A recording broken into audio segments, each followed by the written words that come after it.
எனக்கு நம்பிக்கை இருக்கு. எங்க அப்பா என் காதல ஏத்துக்குவாரு. வெட்டிடுவாரு.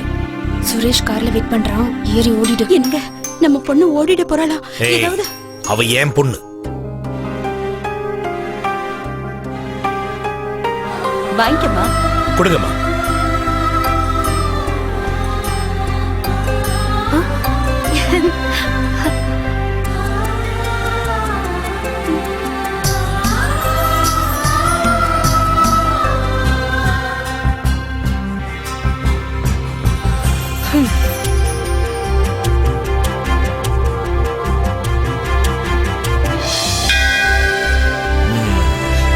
அந்த பையன் அப்பா அம்மாவோட வந்து நம்ம வீட்டுல பொண்ணு கேட்க சொல்லுமா. நம்பிக்கை வாழ்க்கையின் ஆதாரம். கல்யாண் ஜுவல்லர்ஸ்.